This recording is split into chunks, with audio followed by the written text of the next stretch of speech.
உருட்டுக்கடை அல்வா அப்படின்னு சொல்லி இன்னைக்கு புதுசாக கொண்டு வந்திருக்காப்புல 525 வாக்குறுதிகள் கொடுத்தாங்க. அதில் 10% கூட நிறைவேற்றலை அப்படின்னு சொல்லி அதை மொத்தத்தை அடிச்சுட்டு ஒரு வெற்று கவரில் உருட்டுக்கடை அல்வான்னு போட்டு பிராண்ட் பண்ணி கிட்டத்தட்ட எல்லாத்துக்கும் வழங்கிட்டு இருக்காரு. இந்த பர்டிகுலர் விஷயம் இன்னைக்கு தமிழ்நாடு முழுக்க ரீச்சு. எல்லாத்துக்கும் ஒரு உருட்டுக்கடை அல்வா கொடுக்குறேன், வாங்கி பாருங்க. உருட்டுக்கடை அல்வா. டாஸ்மாகினுடைய இந்த தீபாவளி வசூல் 500 கோடி ரூபா. மக்கள் இந்த சைடில் கஷ்டப்பட்டு இருக்கும்போது இங்கே பார்த்தீங்க அப்படின்னா இங்கே டாஸ்மாக் டார்கெட் வச்சு கவர்மெண்ட் வித்துக்கிட்டு இருக்கு. பாக்ஸ்கான் நிறுவனம் ஒரு நிறுவனத்திலிருந்து 15,000 கோடி ரூபாய் நாங்கள் ஒரு முதலீடாக ஈட்டி விட்டோம்னு பொய்ய சொல்லி ஏமாத்திருக்காங்க. என்னன்னா பாக்ஸ்கான் நிறுவனத்திலிருந்து ஒரு செயல் அதிகாரி என்ன சொல்றாரு அப்படின்னா, அப்படி எந்த டீலுமே போடப்படலை, அப்படி எதுவுமே நடக்கல அப்படின்னு சொல்றாரு. எடப்பாடி வைக்கிற குற்றச்சாட்டுனா பொம்மை முதல்வர் அவர் கூப்பிடுறதே இன்னைக்கு ஸ்டாலின் அவர்கள் பொம்மை முதல்வர் தான் கூப்பிடுறாரு. அவர் ட்ரெஸ் பண்ணி நீட்டா சிங்காரிச்சு அழகா கூப்பிட்டு போறாரு பொம்மை மாதிரி. இவரும் போய் உட்காந்துட்டு வெளில வந்துடுறாரு. எடப்பாடி ஒரு கணக்கு சொல்றாரு, ஒரு நாளைக்கு 1.5 கோடி மது பாட்டில்கள் விற்கப்படுகிறது. ஒரு பாட்டிலுக்கு 10 ரூபா வாங்குறாங்க. 15 கோடி ஒரு நாள். அப்போ ஒரு மாசத்துக்கு 450 கோடி, ஒரு வருஷத்துக்கு ஏறக்குறைய 5,000 கோடி, 5 வருஷத்துக்கு 25,000 கோடி. இந்த 25,000 கோடி கணக்கில் வராத பணம். இந்த பணம் எங்க இருக்குன்னு கேட்கிறாரு. தமிழக வாழ்வுரிமை கட்சியினுடைய தலைவர் வேல்முருகன் அவர்கள் திமுக தான் ஜெயிச்சாரு. மாவட்டத்தில் சார்ந்த தொகுதிகளை பற்றி அங்க ஒரு நீர்நிலை சரியில்லை, அங்க ஒரு வடிகால் அமைக்கணும், அங்க உள்ள ஒரு இரிகேஷன் ப்ராஜெக்டை பத்தி பேசுறாரு. அதற்கு பொதுப்பணித்துறை அமைச்சராக இருக்கக்கூடிய துரைமுருகன் அவர்கள் அதை பேசுறது அந்தந்த தொகுதிக்காரங்க இருக்காங்க, நீங்க உங்க வேலையை பாருங்க.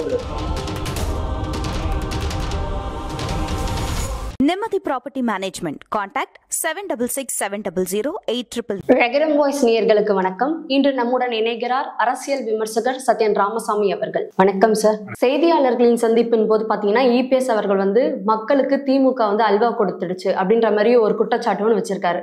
அதுல பாத்தீங்கன்னா திமுகவோட தேர்தல் வாக்குறுதிகளை அவங்க நிறைவேற்றல அப்படின்ற மாதிரி அந்த உருட்டுக்கடை அல்வான்ற பேர்ல அதுல அச்சடிச்சு இன்னைக்கு விநியோகம் பண்ணியிருக்காங்க சட்டசபை பேரவையில.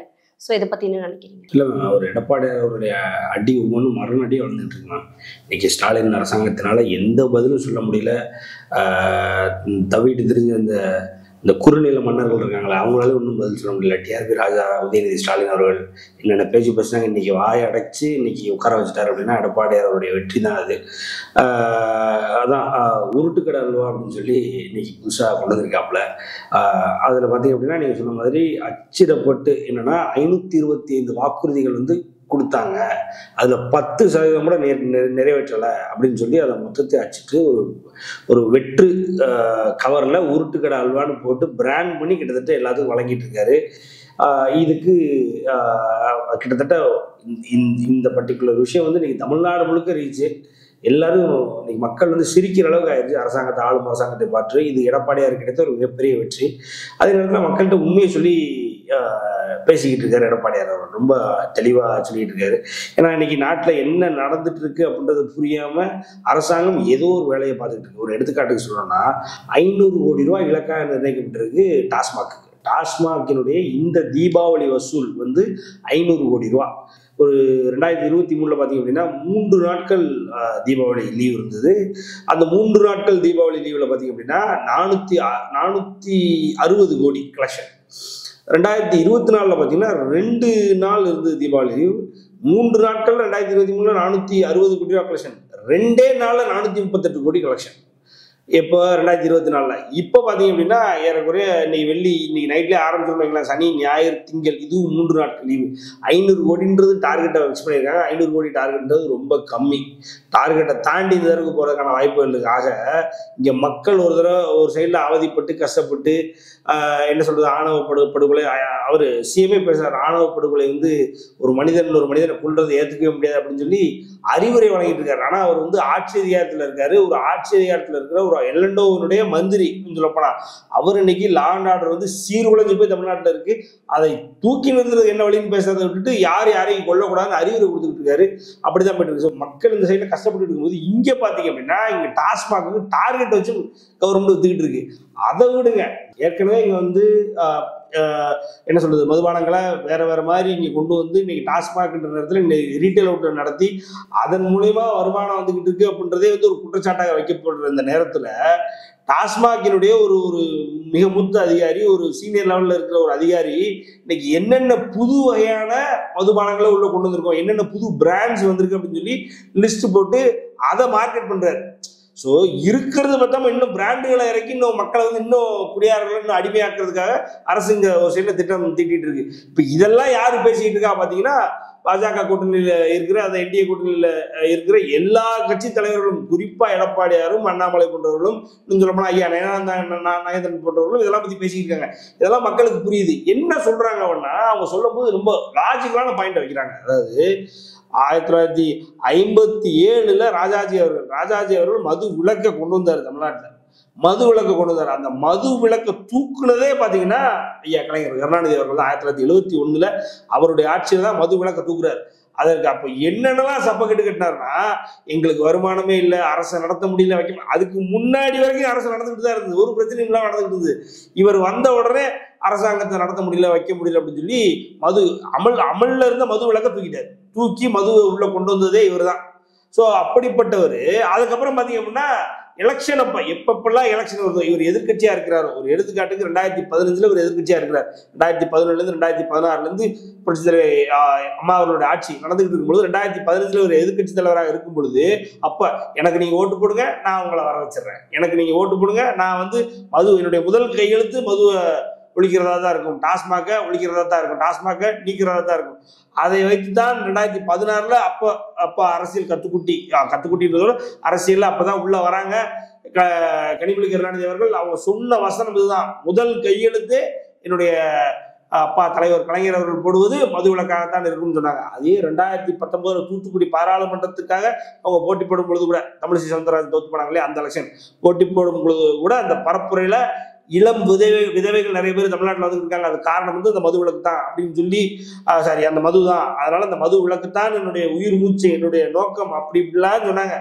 2021 ஸ்டாலின் ஐயா ஒரு சிஎம் ஆகிறதுக்கு முன்னாடி நடந்த எலெக்ஷன்ல கூட ஸ்டாலின் அவர்களே சொன்னது. இன்னும் சொல்ல போனா அதே கனிமொழி அவர்கள் வந்து எப்படி அப்பா வந்து கையெழுத்து போட்டு முதல்ல தூக்குவாருன்னு சொன்னாங்களோ அதே மாதிரி என்னுடைய அண்ணன் வந்து கையெழுத்து போட்டு தூக்கக்கூடியது முதல் வந்து என்னன்னா டாஸ்மாக தான் தூக்கிடுவாரு, மது வந்து கம்ப்ளீட்டா ஒழிச்சிருவாரு அப்படின்னாங்க. ஒரு இம்மி ஒளியல, அதற்கு நேர்மாறாக டார்கெட் வச்சு வித்துக்கிட்டு இருக்கு. இன்னும் சொல்ல போனா டாஸ்மாக் ஊழியர்கள் என்ன சொல்றாங்க அப்படின்னா, இந்த டார்கெட் கொடுக்கறதுனால இவங்க நிர்ணயிக்கப்பட்ட நேரத்தை தாண்டி பிளாக்ல விற்கிறதுக்காக ஸ்ட்ரெஸ் பண்ணப்படுறாங்க, பிளாக்ல விற்கிறதுக்காக தள்ளப்படுறாங்க அப்படின்ற அளவுக்குலாம் டாஸ்மாக் ஊழியர்களே குற்றச்சாட்டு சொல்ற அளவுக்கு வருது. ஸோ இப்படியான அரசு சீர்கேடு, இது எதுக்கு நான் சொல்ல வந்தேன் அப்படின்னா, இதை எல்லாம் இன்னைக்கு தோல் வச்சு காட்டிட்டு இருக்காரு எடப்பாடியார் அவர்கள். இன்னைக்கு மக்கள் முன்னாடி, மக்கள் மேடையில, மக்கள் மன்றத்தில் வச்சுக்கிட்டு இருக்காரு.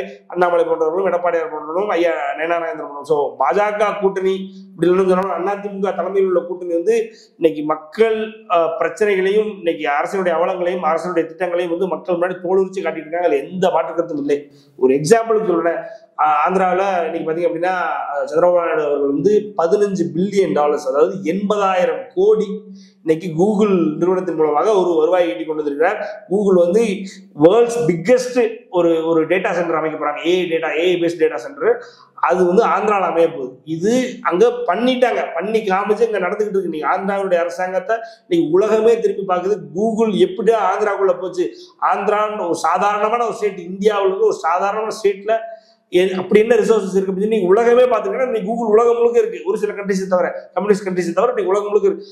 அப்படிப்பட்ட ஒரு சம்பவத்தை பண்ணியிருக்காரு ஆந்திராவுடைய இன்னைக்கு சிஎம்ஆ இருக்கக்கூடிய சந்திரபாபு நாயுடு, இன்னைக்கு துணை சிஎம்ஆ இருக்கக்கூடிய அண்ணன் பவன் கல்யாண் அவர்கள். இங்க பாத்தீங்கன்னா ஃபாக்ஸ்கான் நிறுவனம்னு ஒரு நிறுவனத்திலிருந்து 15,000 கோடி ரூபாய் வந்து நாங்க ஒரு முதலீடாக ஈட்டி விட்டோம்னு பொய்ய சொல்லி ஏமாத்திருக்காங்க. என்னன்னா ஃபாக்ஸ்கான் நிறுவனத்துல இருந்து ஒரு செயல் அதிகாரி என்ன சொல்றாரு அப்படின்னா, அப்படி எந்த டீலுமே போடப்படல, அப்படி எதுவுமே நடக்கல அப்படின்னு சொல்லி சொல்றாரு. ஆனா இந்த அரசாங்கம் 15,000 கோடிக்கான முதலீடை ஃபாக்ஸ்கான் வந்து தமிழ்நாட்டில் பண்ண போது ஒரு பொய் விளம்பரம், ஒரு வெற்று விளம்பரத்தை அதை டிஆர்பி ராஜா கூப்பிட்டு கேட்டா, டிஆர்பி ராஜா என்ன சொல்றதுல ஃபாக்ஸ்கான்லயே இன்னொரு கம்பெனி இருக்கு, அந்த கம்பெனி தான் பண்ணுது, யாரு மறுத்தாங்களோ அந்த கம்பெனி கிடையாது, இது ஏதோ இந்த வடபள்ளியில் இருக்க சவுகார்பேட்டை பிரான்ச் மாதிரி ஏதோ ஒரு ஏமாத்து, ஒரு உருட்டு. இதனாலதான் உருட்டு கடை அல்வா அப்படின்னு சொல்லி இதை போட்டு அடிச்சுட்டு டிஆர்பி ராஜா ஒண்ணும் இல்லை. அதாவது இவர் வந்து எடப்பாடியார் வைக்கிற குற்றச்சாட்டுக்குன்னா பொம்மை முதல்வர் அவர் கூப்பிடுறதே இன்னைக்கு ஸ்டாலின் அவர்களை பொம்மை முதல்வர் தான் கூப்பிடுறாரு. அப்படியான ஒரு முதல்வர் பொம்மை நம்ம ஏன் சொல்லலாமா? அது ஒரு அநாகரிகமான விஷயம் இல்லையா அப்படின்னு நினைச்சா உண்மை அப்படிதானே இருக்கு. கேஆர்பி ராஜா இவர் ட்ரெஸ் பண்ணி நீட்டா சிவி சிங்காரிச்சு அழகா கூப்பிட்டு போறாரு பொம்மை மாதிரி. இவரும் போய் உட்காந்துட்டு வெளில வந்துடுறாரு. ஆனா அங்க எல்லாமே போய் ஜெர்மனி கூட்டு போனாரு. அதே மாதிரி ஜெர்மனி போயிட்டு வந்த உடனே மறுநாளே நயனா நாகேந்திரன் அவர்கள் ஒரு பதிவு விடுறாரு. அந்த பதிவுல என்ன சொல்றாரு அப்படின்னா, இவங்க ஜெர்மனியில போயிட்டு முதலீடை ஈட்டிட்டு வந்தேன்னு சொல்ற எல்லா கம்பெனியும் இங்க சென்னையில ஏற்கனவே இருக்கு. வெங்கல்லையும் இங்க உள்ள மதுரவாயிலையும் போரூர்லயும் இருக்கு. இதுக்கு எதுக்கு இவங்க ஜெர்மனி போனாங்கன்னு மறுநாளே நயனா நாகேந்திரன் ஒரு ட்வீட் போறாரு. ஆக இது என்ன நடக்குன்னே தெரியாம எங்க கூப்பிடுறாங்களோ அங்க போயிட்டு வந்துட்டு இருக்காரு. இதே ஃபாக்ஸ்கானுடைய நிறுவனம் முதலீடு பண்ண போகுதுன்னு சிஎம் தான் சொன்னார். இன்னைக்கு பார்த்தா அது ஃபேக்குன்னு வருது. ஆக ஏமாத்திட்டு தான் இருக்காங்க. அதான் அண்ணாமலை அவர்கள் கேட்டார். அண்ணாமலை என்ன கேட்கிறாருன்னா, இவருக்கு இங்கிலீஷ் பேச தெரியாது, யாரு முதல்வருக்கு, அவங்களுக்கு தமிழ் பேச தெரியாது. இவங்க 2 பேரும் உட்காந்து என்ன பேச போறாங்க, உங்களுக்கு தெரியுமா எனக்கு தெரியுமான்னு கேட்கறது நியாயமான ஒரு கேள்வி. இது எல்லாம் இன்னைக்கு மக்கள் மன்றத்துல இருக்கு. இன்னைக்கு அதிமுக கூட்டணியில் இருக்கவங்களாம் மக்கள் முன்னாடி மக்கள் என்னென்ன பிரச்சனைகள் இன்னும் சொல்லப்போனா ஆளும் அரசாங்கம் எப்படிலாம் பொய் சொல்லுதுன்றத இன்னைக்கு பட்டவர்த்தனமா தெரிவிச்சுட்டு இருக்காங்க. ஆளும் அரசாங்கம் இன்னும் தேஞ்சுக்கிட்டு தான் இருக்கு. போக போக 6 மாசமே தாங்குமா, 6 மாசத்துல இன்னும் பின்னடைவை தான் சந்திக்குமா அப்படின்ற அளவுக்கு போய்கிட்டு இருக்கு. நீங்க ஒரு எக்ஸாம்பிளுக்கு அன்னைக்கு எடப்பாடியார் ஒரு கணக்கு சொல்றாரு. ஒரு நாளைக்கு 1.5 கோடி மது பாட்டில்கள் விற்கப்படுகிறது. ஒரு பாட்டிலுக்கு 10 ரூபா வாங்குறாங்க. இப்போ 15 கோடி ஒரு நாள். அப்போ ஒரு மாசத்துக்கு 450 கோடி, ஒரு வருஷத்துக்கு ஏறக்குறைய 5000 கோடி, 5 வருஷத்துக்கு 25,000 கோடி. இந்த 25,000 கோடி கணக்கில் வராத பணம். இந்த பணம் எங்க இருக்குன்னு கேட்கிறாரு. பதில் இல்லை. அதுதான் சரி, இங்கதான் இப்படி இருக்கு அப்படின்னு பார்த்தா சட்டமன்றத்துல அதற்கு மேல நடந்துகிட்டு இருக்கு. நம்ம பேசிக்கிட்டே போலாம். அப்படி நடந்துகிட்டு இருக்கு ஆட்சி. எவ்வளவு டெப்யூட்டி சிஎம் உதயநிதி ஸ்டாலின் அவர்கள் பாத்தீங்கன்னா பழைய அடிமை போதாது, புதிய அடிமை தேடிட்டு இருக்காங்க பாஜக அப்படின்ற மாதிரி ஒரு அநாகரிகமான ஒரு விமர்சனத்தை ஒண்ணு பண்ணியிருக்காருல்ல சார்? இல்ல, அநாகரிகமான விமர்சனங்களை பண்றது திமுகவுக்கு இது வாடிக்கை இல்லை. சரி, இது புதுசு இல்லை, வாடிக்கையா பண்ணிட்டு இருக்காங்க. அதுல பாத்தீங்க அப்படின்னா இப்ப ஒண்ணும் இல்லை, சபாநாயகர் அவர்கள் இவ்வளவு அநாகரிகமாக ஒரு சில வேலைகளை செஞ்சுக்கிட்டு இருக்காருன்றதை நம்ம பார்க்க முடியுது. ஒண்ணும் நேற்று ஒரு ஒரு அனுதாபத்துக்காக ஒரு சைன் ஆஃப் எம்பத்தி ஒரு கருப்பு கலர் பேட்ஜ் 41 பேர் கரூர் நடந்த ஒரு பெருந்துயரம். அது ஒரு மிகப்பெரிய துன்பியல் சம்பவம். அப்படி ஒரு 41 பேருக்காக அந்த ஒரு அனுதாபத்திற்காக ஒரு கருப்பு கலர் பேட்ஜ் அணிஞ்சிட்டு இன்னைக்கு சட்டமன்றத்துக்குள்ள எடப்பாடியார் அவர்கள் போகும்பொழுது, அதிமுக போகும்பொழுது இவர் கேட்கிறார். என்ன கேட்கிறாரு அப்படின்னா, என்ன பிபி எல்லாருக்கும் எது கையில எது கெட்டு தெரியும்னு கேட்கிறாரு. அந்த அளவுக்கு இன்னைக்கு இவங்க நக்கலும் நையாண்டியும். இன்னைக்கு ஆஸ் வி ஸ்பீக், இன்னைக்கு வேல்முருகன் அவர்கள், பண்ருட்டி வேல்முருகன் அவர்கள், தமிழக வாழ்வுரிமை கட்சியினுடைய தலைவர் பண்ருட்டி வேல்முருகன் அவர்கள் திமுக நின்று தான் ஜெயிச்சாரு பண்ருட்டியில. அவரு உள்ள நின்று பண்ருட்டியினுடைய சார்ந்த தொகுதிகளை, அவருடைய மாவட்டத்தின் சார்ந்த தொகுதிகளை பத்தி, அங்க ஒரு நீர்நிலை சரியில்லை, அங்க ஒரு வடிகால் அமைக்கணும், அங்க உள்ள ஒரு இரிகேஷன் ப்ராஜெக்டை பத்தி பேசுறாரு. அதற்கு பொதுப்பணித்துறை அமைச்சராக இருக்கக்கூடிய துரைமுருகன் அவர்கள் அதை பேசுறது அந்தந்த தொகுதிக்காரங்க இருக்காங்க, நீங்க உங்க வேலையை பாருங்கன்றார். அவங்க கட்சியினுடைய சின்னத்துல, உதயசூரியன் சின்னத்துல திமுக நின்று ஜெயிச்சவர் வேல்முருகன் அவர்கள். அவர் வேற கட்சிக்காரனா இருக்கலாம், ஆனா ஜெயிச்சது உங்க கட்சி, உங்க கட்சியினுடைய கூட்டணியில, உங்க கட்சியினுடைய தயவுல ஜெயிச்ச அவருக்கே இந்த நிலைமை சட்டமன்றத்துல இந்த நக்கல் பண்ணி இப்படிலாம் பேசுறாங்க அப்படின்னா அப்புறம் பொதுமக்களை அப்படின்னா மக்கள் பிரதிநிதிகளை எந்த மாதிரி நடத்துவாங்கன்ற ஒரு கேள்வி வருதா இல்லையா? இன்னைக்கு ஒன்றும் இல்லை மேம், சட்டமன்றத்தில் ரொம்ப நக்கலாகவும் ரொம்ப எகத்தாளமாகவும் 0-6 சட்டமன்றத்தில் எதிர்கட்சி தலைவர் தான் முதல்ல பேசணும். அவருக்கான அனுமதி தான் முதல்ல கொடுக்கல. இப்போ அப்படி நேரம் அப்பாவு அவர்கள், சபாநாயகர் அப்பாவு அவர்கள் முதல்வரை பேச விடுறாரு. முதல்வர் பேச அனுமதிக்கவே கூடாது, எதிர்கட்சி தலைவர் தான் பேசணும். எதுக்கு முதல்வர் பேச அனுமதிக்கிறாங்க அப்படின்னா, இந்த கரூர் துயரத்தை முதல்வர் முதல்ல அவர் பேசி முடிச்சிட்டாரு அப்படின்னா பிரச்சனை எல்லாம் பெறும். ஏன்னா எடப்பாடியார் எந்திரிச்சு அடிக்க ஆரம்பிச்சாருன்னா அதுக்கு பதில் தாக்குதல் இவங்களால கொடுக்க முடியாதுனால எடப்பாடியாரை முதல்ல பேச விடாம அங்க முதல்வர் பேச விடுறாங்க. இந்த மாதிரி இவங்க பண்றது வைக்கிறது ரொம்ப வாடிக்கையாக அதெல்லாம் பண்ணிக்கிட்டு இருக்காங்க. அதுக்கப்புறம் பார்த்தீங்க அப்படின்னா நீங்க கேட்ட கேள்விக்கு வந்துடுறேன். எடப்பாடியார் அவர்களை அடிமைன்னு சொல்றது, முட்டி தெரிஞ்சவர்னு சொல்றது, இதுவும் வழக்கம்லாம். இன்னைக்கு பார்த்தீங்கன்னா விஜயம் அடிமைன்றாரு. இதுதான், அதாவது அடுத்தவனை அடிமை, அவனுக்கு ஒன்றும் ஆகாது, முதுகெலும்பு இல்லாதவன், அவன் கொத்தடிமை, அவன் என்ன சொல்றது ஊர்ந்து வந்தவன், அவனுக்கு இந்த மாதிரி. காமராஜரே எருவு மாடுன்னு சொன்னவங்க, என்ன சொல்றது இந்த மீன்காரி மகன் சொன்னவங்க, எவ்வளவு கொச்சையா பேச முடியுமோ அதனுடைய உச்சம் அவங்க. ஒரு உலக சட்டமன்ற வரலாற்றில், குறிப்பா சொல்லணும் இந்திய சட்டமன்ற வரலாற்றில் ஒரு பெண் துயிலுரிக்கப்பட்டாள் அப்படின்னா அது திமுக அரசாங்கத்துல நடந்தது. ஜெயலலிதா அவர்கள் அதுக்கப்புறம் தான் இவ்வளவு வல்லாதிக்கம் பொருந்திய ஒரு மிகப்பெரிய சக்தியாக ஜெயலலிதா மாறினதுக்கு அந்த சம்பவம் தான் காரணம். அப்படிப்பட்ட சம்பவங்கள்லாம் இந்த சட்டமன்றத்தில் இந்த திமுகவினுடைய ஆட்சியில் அப்பதான் நடந்திருக்கு. அப்படிப்பட்ட சட்டமன்றத்திலிருந்து அந்த திமுகவினுடைய ஆட்சி என்னும் திமுகவினுடைய ஆட்சியாளர்களை எப்படியாவது வெளிக்கொண்டு வர்றதுக்காக தமிழ்நாட்டு மக்கள் அந்த ஒரு வேலையை இந்த 2026 பண்ணணும்ன்றது தான் நீங்க ஒரு கோரிக்கையா வைக்கப்படுது. நீங்க ஒண்ணும் இல்லை, எடப்பாடியார் அவருடைய கேள்விக்கு பதில் இல்லை. எடப்பாடியார் அவர்கள் அங்க பேசுறது லைவே வர மாட்டேங்குது. ஸ்டாலின் பேசுறதெல்லாம் லைவ் வருது, எடப்பாடியார் அவர்கள் பேசுறதே லைவ் வர மாட்டேங்குது. இங்க சட்டமன்றத்தில் நடக்கிற ஒவ்வொரு விஷயம் துணுக்கு விடாம லைவ் வரும் அப்படின்றதுதான் ஸ்டாலின் அவர்களுடைய மிகப்பெரிய வாக்குறுதிகளில் ஒன்றானது. 525 வாக்குறுதியில 10% வாக்குறுதிகள் கூட இன்னைக்கு வரல, பண்ணல அப்படின்னு சொல்லி எடப்பாடியார் ஒரு குற்றச்சாட்டு வைக்கிறாரு. அதுல முதல் முக்கியமான வாக்குறுதினா சட்டமன்றம் லைவ் வரும். இன்னைக்கு எப்படி ராஜ்யசபா லோக்சபாவும் தனித்தனி டிவி வச்சு லைவ் ஆகுதோ அந்த அளவுக்கு சொன்னாங்க. ஆனா இன்னைக்கு நேற்று ஒண்ணும் இல்லை, அந்த கரூர் சம்பவத்தை பத்தி முதல்வர் பேசுனது ஃபுல்லா இன்னைக்கு வெளியில இருக்கு வீடியோ.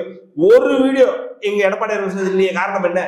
எங்க போச்சு? அவர் உள்ளதானே பேசினாரு, அவர் பேசுனதே வெளியில வரல. இப்படி பிளான்டு அஜெண்டாவோட திமுக வேலை பார்த்துக்கிட்டு இருக்கு. இதை முறியடிக்கிறதுக்கு தமிழக மக்கள் 2026 நீட்டா காய் நகர்த்தணும் அப்படின்றது ஒரு கோரிக்கையா வைக்கிறேன். இப்ப பாத்தீங்கன்னா அதிமுக தாவேகா கூட்டணி அமைக்கிறது ஒரு பேச்சு ஒண்ணு போயிட்டு இருக்குல்ல சார். இப்போ இவங்க 2 பேர் கூட்டணி அமைச்சா பாஜகவும் அதுல வந்துரும். அதெல்லாம் பயப்படுறாங்க மேம். சட்டமன்றத்துல அது பேசப்படுது மேம். சட்டமன்றத்துல என்ன சொல்றாங்க அப்படின்னா, இன்னைக்கு பாஜகவினுடைய கூட்டணிக்குள்ள அதிமுக இருக்கு அப்படின்றாங்க. அதிமுகவினுடைய கூட்டணிக்குள்ளதான் பாஜக இருக்கு, அதிமுக தலைமையில தான் பாஜக இருக்கு. பாஜகவினுடைய கூட்டணிக்குள்ள பாஜகவினுடைய கைப்பாவையாக இன்னைக்கு அதிமுக உள்ள இருக்கு. அதுல விஜய் உள்ள சேர்றாரு. அதனுடைய முன்னோட்டம் தான். அதனாலதான் விஜய் கட்சிக்கு விஜய் கூட இவ்வளவு வக்காலத்து வாங்க பண்றாரு, எடப்பாடியார் வாங்குறாரு அப்படின்றாரு. எடப்பாடியார் எதுக்கு வாங்குறாரு? கரூர் கொங்கு மண்டலத்தினுடைய தலைவர் யார், தளபதி யார்? இன்னைக்கு எடப்பாடியார் அவர்கள். அந்த கொங்கு மண்டலத்துல இன்னைக்கு ஒரு பிரச்சனை அப்படின்னா அதை யாரு தட்டி கேட்கணும்? எடப்பாடியார் தான் தட்டி கேட்கணும். அதை கேட்டாரா அவரு தாவேக்காவுக்கு வரிஞ்சு கட்டிட்டு பேசுறதா இவங்க அதை அப்படி மனமாற்றம் பண்றது? யாரு வேணாலும் கூட்டணிக்குள்ள வரட்டும். எடப்பாடியார் இன்னைக்கு ஓப்பனா இருக்காரு. அதிமுகவுக்கு துரோகம் செஞ்சுட்டு போனவங்க அதிமுகக்குள்ள வரக்கூடாது. நீ கூட்டணிக்கு எவனாலும் வா, என்னுடைய கூட்டணியோட கதவுகள் திறந்தே தான் இருக்கும் அப்படின்னு சொல்றது அதிமுக அவருடைய இன்னைக்கு எடப்பாடியார் அவர் ரொம்ப தெளிவா இருக்காரு. மக்கள் முன்னாடி சொல்றாரு, கொடி பறக்குது அங்க பாருங்க, அச்சாரம் போட்டாங்க, இன்னைக்கு தூபம் போடப்பட்டு விட்டது அப்படின்னு சொல்றாங்க.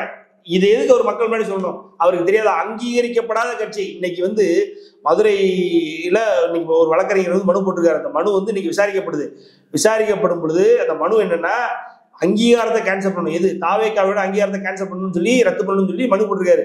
எலெக்ஷன் கமிஷன் என்ன பதில் சொன்னா, இது ஏற்கனவே அங்கீகரிக்கப்படாத ஒரு கட்சி அப்படின்னு சொல்லி சொல்லுது. ஸோ விஜயனுடைய அங்கீகரிக்கப்படாத ஒரு கட்சி தன்னுடைய கூட்டணிக்குள்ள வரணும்னு அதிமுகவினுடைய இன்னைக்கு இன்னைக்கு 54வது வருடத்துக்குள்ள அதிமுக போகுது. அதிமுக எதுக்கு ஒரு அங்கீகரிக்கப்படாத கட்சி கூட கூட்டணி வைக்கணும்னு ஆசைப்படணும்? ஆக எந்த கட்சினாலும் வா அப்படின்னு ஓப்பனா இருக்காரு. அதை மக்கள் முன்னாடியே ஓப்பனா சொல்றாரு. நீ தனியா டேபிள் வச்சு இங்க உள்ள தனியா பேசல, மக்கள் முன்னாடி துணிஞ்சு என் கூட்டணிக்கு எவனாலும் வா அப்படின்னு சொல்லி ஒரு கூப்பிடுற அந்த ஒரு மனிதர். அந்த மாதிரி மக்கள் முன்னாடி அவர் கூப்பிடுறாருன்றது இவங்களுக்கு புளிய கிடைச்சிருச்சு. ஆகா, அந்த கூட்டணி சேர்ந்துடக்கூடாதா, எந்த கூட்டணி சேரக்கூடாதுன்னு அதே கூட்டணி சேரக்கூடாதுன்னு இவங்க பயப்படுறாங்க. ஏன்னா இன்னைக்கு ஸ்டாலின் வெர்சஸ் விஜய் அப்படின்னா ஸ்டாலின் பெருசா தெரியலாம், நாளைக்கே உதயநிதி வெர்சஸ் விஜய்னு பார்க்கும்போது விஜய் தான் பெருசா தெரிவார். அந்த பயம் அவங்களுக்கு. ஸோ திமுக எப்பயுமே ஒரு 100 வருடத்துக்கு அங்கதான் யோசிக்க அப்படிம்பாங்க. அரசியல் காய்கள் நகர்த்தும் போது ராஜதந்திரமா வேலை பார்க்கறதுல எல்லாத்தையும். ஸோ அதனால உதயநிதி வெர்சஸ் விஜய்னு வரும்பொழுது விஜய் முன்னாடி உதயநிதியால் நிற்க முடியாதனால ஐயோ விஜய் அங்க போயிடக்கூடாது, நம்மகிட்ட வந்துடணும் அப்படின்ற ஒரு எதிர்பார்ப்பு தாவேக்காவுக்கு, திமுகவுக்கு. அதனால இன்னைக்கு திமுக புளிய கரைச்சி போய் இன்னைக்கு பயத்துல இன்னைக்கு தாவேக்கா கூட கூட்டணி வைக்க போறாரு, கூட்டணி ஆசையில இருக்காரு எடப்பாடியார். அதனாலதான் தாவேக்காவுக்கு அவ்வளவு விட்டு கொடுக்குறாரு அப்படி இப்படின்னு தேவையில்லாத பிரச்சனை பேசிக்கிட்டு இருக்காங்க.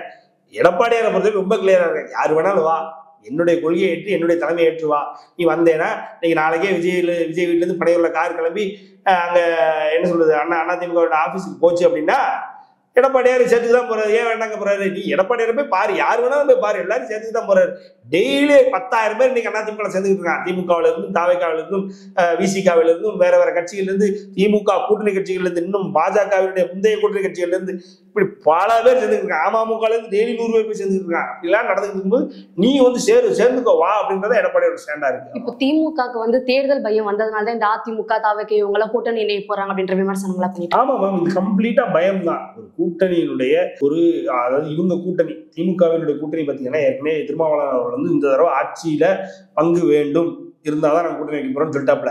காங்கிரஸுடைய மூத்த தலைவர்கள் எல்லாரும் அழகிரி உட்பட அதாவது எல்லாருமே என்ன சொல்றாங்க அப்படின்னா, இந்த தடவை கூட்டணி ஆட்சி இல்லைன்னா திமுக பலவீனப்படும், திமுகவுக்கு எங்களுடைய ஆதரவு முழுமையாக இருக்காதுன்ற அளவுக்கு பேசிட்டாரு.